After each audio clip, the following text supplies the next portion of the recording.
Good morning, everyone. It's Miss Bucko here. I'm coming on today to read you a very special book. Today, for some of you who may already know, is March 17th, and every year on March 17th is St. Patrick's Day. So happy St. Patrick's Day. St. Patrick's Day is a really exciting holiday for me and my family because it's a holiday to celebrate people of Irish heritage. And my family comes from Ireland. So we celebrate every year by eating corned beef and cabbage. So today is also a special day because it's going to be the first day of a series of videos. I have asked my friends, I've asked my family, and even some really generous strangers to come on and record videos about books that take place in other countries or states, and books that are about other countries and states. So today is book one of a series of many books about countries and states and people who live differently than we do. So it's going to be really exciting and I can't wait to share it with you. So before we begin, I want to give you some facts about Ireland because Ireland is going to be the country that this book is themed around. So Ireland has a very cool nickname, and it makes sense why we all wear green on St. Patrick's Day. Its nickname is the Emerald Isle, and it's called that because there's so much green grass and green fields all over the country. Also, the symbol of Ireland is the shamrock, and we see that a lot around St. Patrick's Day. It's just a special type of clover. Sometimes we see the lucky four-leaf clover, and that's supposed to bring us a lot of luck. So I hope I find one, and I hope you do too.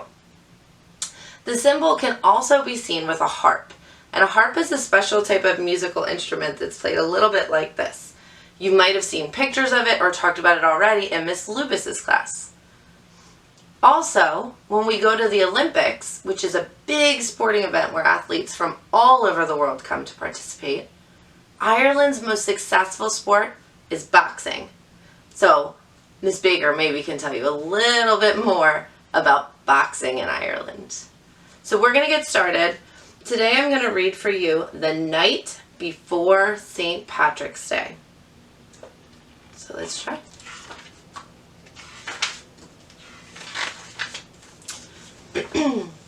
"'Twas the night before St. Patrick's, the day to wear green." Oh, and I see the 17th is circled here on the calendar. "Not a creature was stirring except Tim and Maureen." Making lots of cool stuff. "They decked out the den from ceiling to floor with streamers and rainbows and shamrocks galore." Wow, that looks beautiful. "Later, they carefully made traps with gold charms and rings. I bet we catch a leprechaun, they love shiny things. For if they caught one, so the legend told, they'd find where he buried a big pot of gold."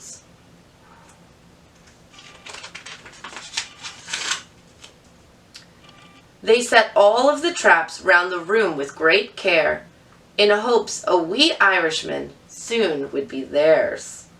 Oh, they each made their own trap, it looks like. She's trying to tell him it's a shiny treasure inside. Oh, and he's trying to say, "Lucky leprechaun slide." That sounds fun. Looks like even the dog set him a trap. Wow. "The children then nestled all snug in their beds, while visions of gold coins danced in their heads."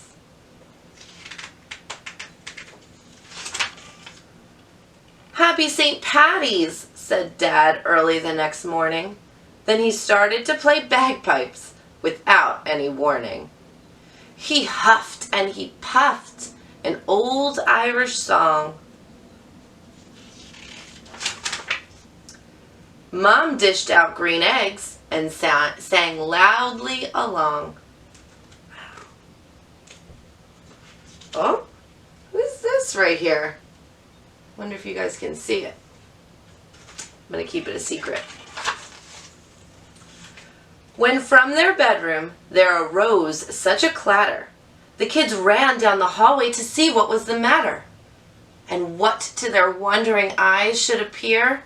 I wonder what happened. So if you could stop the video right now, have mom or dad hit pause.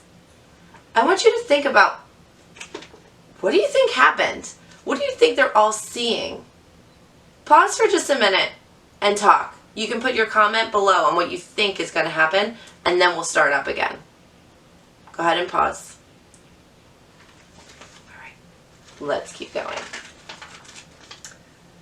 But a terrible mess! A leprechaun was here! Oh boy.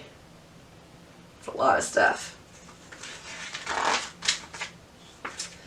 Be quiet, whispered Maureen. He's hiding somewhere.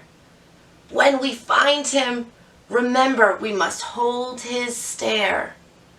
For if you look away, if you so much as blink, leprechauns vanish, quick as a wink.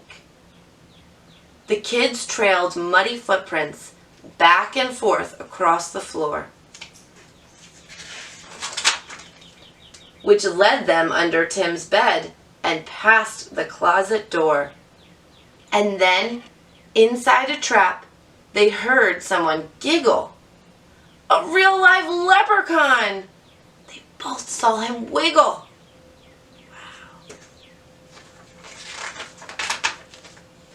His eyes, how they twinkled, his body so tiny. His hands clasped a trinket so golden and shiny. He was dressed in all green from his head to his toes, and he looked like a cobbler wearing fairy-sized clothes. The children approached him, staring straight in his eyes. Tell us where the gold is. Don't be tricky. No lies. I buried it under a rock, smooth and hard. It's marked with an X, right in your backyard. Think he's trying to trick them? Let's find out. But when the kids went outside with their shovels and picks, they instantly saw that it had been a trick. Look at all those rocks. So many of them. Treasure could be anywhere. Ha ha, I fooled you. It's time to disappear. Happy St. Patty's Day to you. And better luck next year. Wow. I really love this book. I know they didn't get the treasure and they were tricked, but it's still pretty cool that they got to see a leprechaun. I would love to see a leprechaun. So if tonight you want to try and make your own leprechaun trap out of tissue boxes or paper towel rolls or toothpicks, I want to invite you to do that. Make sure there's an adult with you who can help you to construct your trap and make sure that you're using materials safely. But once you've finished, take a picture and upload it below the video and we can all share our leprechaun traps. I hope you catch one tonight. I'm going to go make some corned beef and cabbage for my family. Bye!